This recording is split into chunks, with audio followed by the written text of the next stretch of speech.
नमस्कार दोस्तों, एक बार फिर से हमारे चैनल पर हम आपका स्वागत करते हैं। एक समय हमारी पृथ्वी पर भयानक और दैत्याकार डायनासोरों का राज था। उस समय पृथ्वी पर मानव जीवन का नामो निशान तक मौजूद नहीं था। ये डायनासोर भिन्न भिन्न प्रजातियों के थे। इन विशालकाय जीवों ने इस पृथ्वी पर 14 करोड़ साल तक राज किया था। 6 करोड़ साल पहले हमारी पृथ्वी, उस समय पृथ्वी पर चारों तरफ हरियाली ही हरियाली रहती थी। वातावरण एकदम शीशे की तरह साफ और मौसम सुहावना रहता था। डायनासोर इस मौसम में खूब फल फूल रहे थे। बोलें तो एकदम मस्त जिंदगी जी रहे थे। उनकी सिर्फ उनका और उनकी प्रजातियों का निवास ही था। डायनासोर के साथ एक प्रजाति और मौजूद थी जो कि मैमल्स कहलाते थे। वे स्तनधारी जीव ही हमारे पूर्वज थे, लेकिन डायनासोरों के डर से वे बिल में छुप कर रहते थे। लेकिन डायनासोर का अंत नजदीक था।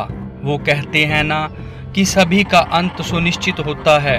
हंसते खेलते डायनासोरों के प्रजाति पर एक प्रचंड प्रहार होने वाला था।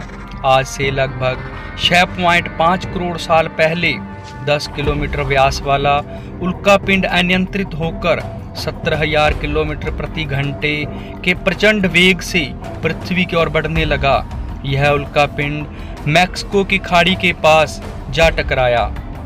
यह विस्फोट इतना भयानक था कि 800 किलोमीटर की रेंज में आने वाले सभी डायनासोर अंधे हो जाते हैं। 10 हाइड्रोजन बम के बराबर यह उल्कापिंड भयंकर तबाही मचाता है।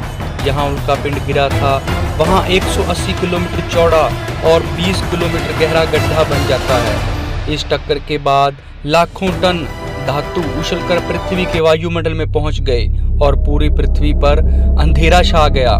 टक्कर के बाद पृथ्वी पर भूकंप, समुद्र में सुनामी और रेडिएशन फैलने लगे। सभी डायनासोर इस भट्ठी में जलने लगे। 40 मिनट तक अंतरिक्ष में उछले धातु और पत्थर पृथ्वी के गुरुत्वाकर्षण की वजह से आग के गोले में बदलकर डायनासोरों पर गिरने लगे। धूल का एक मोटा बादल पृथ्वी पर 6,000 किलोमीटर प्रति घंटा की रफ्तार से दौड़ रहा था। अपने रास्ते में पड़ने वाले सभी जीवों, पेड़ों को यह चक्रवात उखाड़ दे रहा था। उल्कापिंड गिरने के 90 मिनट बाद पृथ्वी एक नरक की भट्ठी बन गई थी। यहाँ का तापमान 200 डिग्री सेंटीग्रेड हो गया। छोटे स्तनधारी जीव इस महाप्रलय के बाद 25 किलोग्राम से ऊपर के सभी जीव मारे गए। केवल बिल में रहने वाले छोटे जीव बच गए। इन जीवों ने जिंदा रहने के लिए काफी संघर्ष किया। इनको जो भी मिला वो खाकर जिंदा रहे। इस तरह डायनासोरों का अंत हो गया और एक नई दुनिया का प्रारंभ हुआ। ये जो मैमल्स थे ये धीरे धीरे विकसित हुए, क्योंकि पहले डायनासोरों का राज था, लेकिन बाद में इनको विकसित होने का मौका मिला और यह बढ़ने लगे। और इस तरह से इंसानों के पूर्वजों से धीरे धीरे इंसान विकसित हुए। धन्यवाद दोस्तों। उम्मीद करते हैं कि आपको वीडियो पसंद आई होगी।